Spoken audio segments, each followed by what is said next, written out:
Alexandre Dubé. Aussi véridique et authentique que son information. Cube Radio.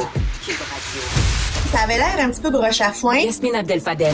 On peut pas être un chef à temps partiel. Moi, ce qui me dépasse, c'est que le dossier, là, il est pas nouveau depuis une semaine. Marc-André Leclerc. Il n'a pas de règles. Et ça, quand il n'y a pas de règles... La rencontre. Il va falloir s'accrocher à quelque chose qui est ancré dans la réalité des Québécois. Non, mais elle l'a dit, c'est irréprochable. Hein. Sa gestion est irréprochable. Il faudrait qu'il sourie, qu'il a l'air plus enjoué. Ah, mais Yasmine, attends, là, on a la moitié du bouclier, là. C'est exactement ça. La rencontre. Abdel-Fadel Leclerc. Le président Volodymyr Zelensky, qui était de passage à Ottawa, il a été ovationné à la Chambre des communes. Justin Trudeau a allongé encore 650 millions. Mais la controverse de ce passage-là à la Chambre des communes, et là, c'est très, très, très malaisant. Imaginez, il y a un soldat nazi qui a été ovationné, présenté en héros devant les députés. Écoutez, ça fait énormément réagir depuis. Yasmine, Marc-André, bonjour à vous deux. Allô? Bonjour, Alexandre. Marc-André, raconte-nous un peu l'histoire. Qui est cet individu-là et pourquoi il a été honoré?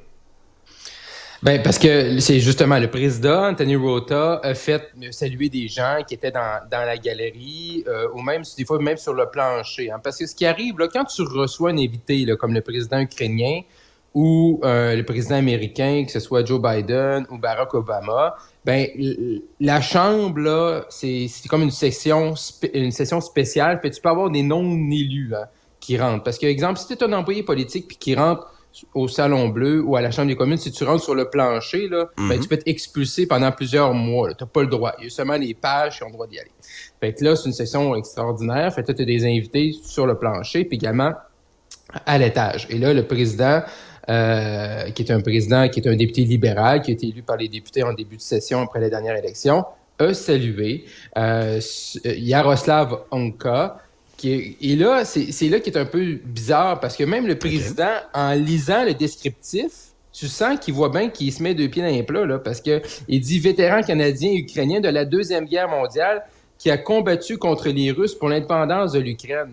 Mais si pendant la Deuxième Guerre mondiale, tu as combattu les Russes, là, c'est sûr que les Russes, on les aime pas ces temps-ci, mais à ce moment-là, si tu les as combattus, c'est parce que tu étais avec les nazis, là. Ben, c'est ça. Et ça, en politique, là, moi, quand je formais des candidats, là, tu sais, tout ce qui est Hitler, nazi, faire des références à ça. Tu sais, tu veux décrire ton adversaire. Tiens-toi loin de ça. Non, tu parles jamais. Tu ne touches pas avec ça, avec une perche de 10 pieds. Et là, les 338 députés ont applaudi quelqu'un qui a combattu avec les nazis. Je suis tellement mal à l'aise, Yasmine, de cette histoire-là. Explique, comment ça se fait qu'il n'y a pas eu des remparts? Il n'y a pas eu de drapeaux qui se sont levés avant qu'Anthony Rota lise cette présentation-là à la Chambre? En fait, j'essaie de trouver les mots pour expliquer comment j'ai réagi en apprenant cette nouvelle. Puis, il n'y a un seul truc qui explique comment j'ai réagi, là. C'est le petit émoticône avec la tête qui explose, là. C'est à peu près ça. Oui, on voit le cerveau, là. Le cerveau qui explose. C'est à peu près ça. Tu sais, on s'entend que Justin Trudeau lui-même fait pas des vérifications de n'importe qui est sur la galerie ou qui est à l'intérieur de l'Assemblée de la Chambre des communes ou qui a été invité. Il a des équipes pour ça. Il a plusieurs équipes pour ça. Fait que il se fie sur eux, il se fie sur leur jugement, il se fie sur leur rigueur pour s'assurer que ce genre de truc n'arrive pas. Mais comme un malheur n'arrive jamais seul, là, on a vu Justin Trudeau lundi, il commençait la session parlementaire, là, puis tout le monde se disait il va se faire varloper par Pierre Poilievre. Il a réussi à siphonner tout l'air de la Chambre des communes en faisant sa déclaration sur l'Inde. La première journée, il était vu comme quelqu'un d'assez solide. Les jours qui ont suivi, c'était comme t'as-tu fait la bonne affaire? Là arrive la visite de Volodymyr Zelensky. On réussit à faire oublier le cafouillage indien, et là, on reçoit un héros à travers le monde. Tout le monde, tu sais, on est un pays uni, ami avec David, là, qui est David contre Goliath. C'est extraordinaire, les images sont belles. Et qu'est-ce qui arrive? On a ovationné un soldat SS. Écoute, c'est un camion de briques qui est en train de s'abattre sur Justin Trudeau. Là. Quand ça va mal, puis même, ça dépend pas de lui, mais ça va mal pareil. Ça fait paraître le Canada comme des pee-wee, honnêtement. Ça peut jamais être simple, on dirait. Ça peut jamais être simple. C'est quand même assez incroyable. Pendant ce temps-là, il y avait une grosse manifestation à Montréal, celle du Front commun. Plus de 100 000 personnes, Marc-André, dans les rues. Est-ce que c'est mission accomplie pour les syndiqués en termes de puissance du message? Oui, totalement. Oui, ils ont réussi. On voit vraiment, et je trouve très habiles les leaders syndicaux présentement, Magali Picard, pour pas la nommer, pour moi, qui fait un excellent travail à la FTQ, qui arrive dans un contexte où on entend que la SQ ont refusé 21 %, même s'il y avait du rattrapage, puis même tout le débat, les députés, le 30 % il est là pareil, ça fait partie de l'air ambiant. Mais il faut se le dire, là, c'est une étape de plus vers la grève générale. Là. Je veux dire, on est là. Moi, je trouve ça Moi, je trouve ça vraiment plat. Je vais vous le dire ce matin. De part et d'autre, je ne veux pas mettre le blâme sur une partie plus qu'un autre. C'est que on est sorti de la COVID, surtout pour l'éducation. Là, on est sorti de la COVID. Les jeunes ont été bousculés. L'an passé, c'était une année qui était normale. Là, cette année, on sent qu'on a repris. On est comme à 100 % des matières, du contenu pédagogique. Puis là, qu'est-ce qu'on va faire? On va ramener les enfants à la maison parce qu'il va y avoir une grève, là.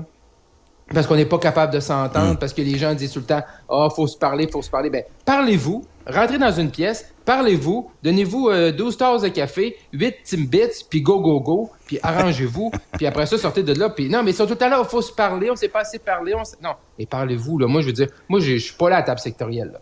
Mais vous, entendez-vous, parlez-vous avec une conclusion pour le bien de nos jeunes. Yasmine, on dirait que c'est encore un peu la réaction de la ministre Sonia Lebel là, en fin de semaine. Puis je vais te lire juste un extrait. Elle dit « Oui, le salaire, c'est important, mais on doit absolument organiser le travail dans nos écoles et dans nos hôpitaux de façon plus efficace. Aujourd'hui, une fois de plus, je leur tends la main pour qu'on fasse les choses autrement. » C'est un dialogue de sourds? C'est parce qu'on appelle à faire les choses autrement, mais en même temps, le gouvernement fait les choses comme dans le bon vieux temps. Quand tu déposes des offres salariales, des offres à 9 %, c'est presque insultant. Tu sais, ça veut dire que tu ne fais pas les choses autrement. Si on se rapprochait plus là dans ce que le gouvernement peut offrir à ce qui va être signé de toutes les manières, là, plutôt que de commencer chacun dans un extrême puis se dire ça va se négocier à table de négociation, peut-être que ça pourrait démontrer un pas vers faire les choses autrement. Mais on peut pas demander juste aux syndicats de faire les choses autrement et nous être campés dans une vieille manière de faire. Les syndicats ont gagné dans la démonstration de force cette fin de semaine pour démontrer qu'il y a une réelle mobilisation, que le Front commun est un réel Front commun. On voyait les images, c'était beau, mais au-delà de ça, là, je pense pas que la manifestation a fait changer quoi que ce soit au sein du gouvernement, à part dire, OK, ils veulent aller chercher maintenant l'appui de la population. Est-ce que ça va négocier de manière plus serrée, de manière plus forte, de manière plus intense au courant des prochaines semaines? J'espère que oui. Le gouvernement est mal pris parce que d'un côté, il parle du coût de l'épicerie, du coût de l'inflation, de logement, et de l'autre côté, il peut pas nier ces réalités à 420 000 travailleurs au Québec. Là. Ouais, non, c'est clair, c'est clair. Puis il y a toute la position, puis une question de perception aussi, l'espèce de 30 000 $ d'augmentation, le 30 % qui se sont votés, ça va les suivre tout au long de cette négociation-là, j'ai bien l'impression. Hey, Marc-André, le vote par anticipation s'est commencé dans Jean Talon, puis en fin de semaine, t'es allé te promener, toi, dans les bureaux des différents partis. Qu'est-ce qui t'a marqué, qu'est-ce que t'as retenu de ta visite? Oui, effectivement, à l'improviste, je suis allé rentrer dans les bureaux de campagne samedi matin sans m'annoncer. Certains m'ont offert de faire du porte-à-porte, que j'ai refusé gentiment. Puis ils disent « Ah, pourquoi t'es là? » Non, mais juste voir comment ça va. Parlez-moi. Tout le monde prenait ça extrêmement au sérieux. Hier, samedi, c'était la veille du BVA. Chez la CAQ, j'ai vu plusieurs députés qui étaient là. Chez les libéraux, Marc Tanguay était avec la candidate. Tout le monde faisait les bonnes choses. Tout le monde m'a dit vraiment... On fait A, B, C, D, ce qui est normal, là, ce qui est dans le livre là, de la bonne campagne. Mais clairement, on se pose une grosse question sur le vote de QS. Et ça, ce qui est intéressant là-dedans, tout le monde essaie un peu de te spinner, mais quand tu es capable de déceler des points communs, là, tu dis, OK, si tout le monde me dit la même chose sur un élément, ça doit être vrai. Et ce que je retiens, c'est comment QS va réagir. Est-ce qu'ils vont être capables de garder leur vote ou tout simplement, ou c'est un vote qui est en train de s'effriter? Et est-ce que ça va permettre au PQ de fédérer les anti-CAQ, c'est le seul point d'interrogation dans Jean Talon là, actuellement. Là. Yasmine? Ouais, ben ça pourrait être intéressant de voir si le vote QS va migrer vers le PQ et finalement lui ouvrir la porte pour pouvoir gagner. Chose certaine, c'est que quand on voit à quel point ça représente beaucoup, tant pour la CAQ que le PQ, ils mettent toute la gomme là, puis ils n'hésitent pas à sortir des sujets pas toujours faciles à dealer avec pendant la campagne électorale, genre un tramway là, tu sais, à part la seule personne là qui voulait vraiment parler du tramway depuis le début de l'élection, c'était le Parti conservateur qui a peut-être pas beaucoup de chance, en fait, qui n'a pas de chance dans Jean Talon.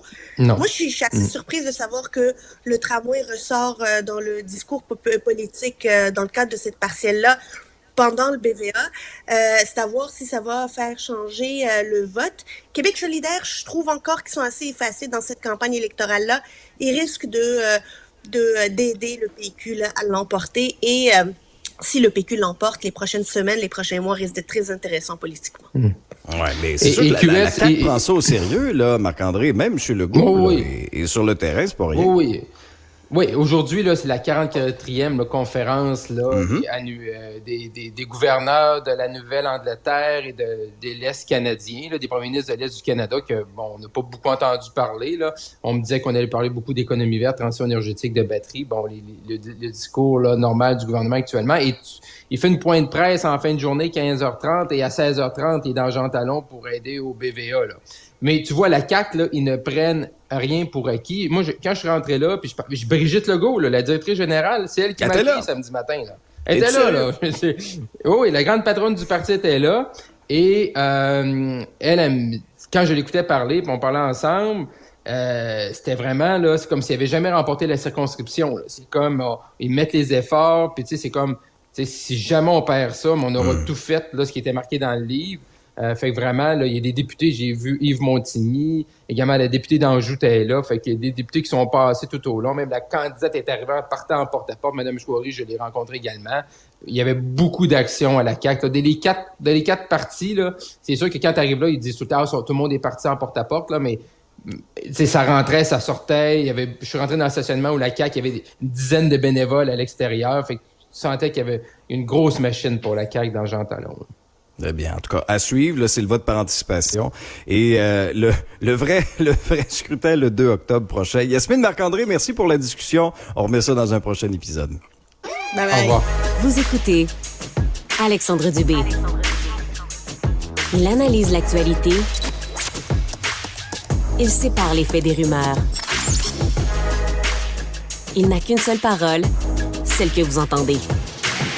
Alexandre Dubé.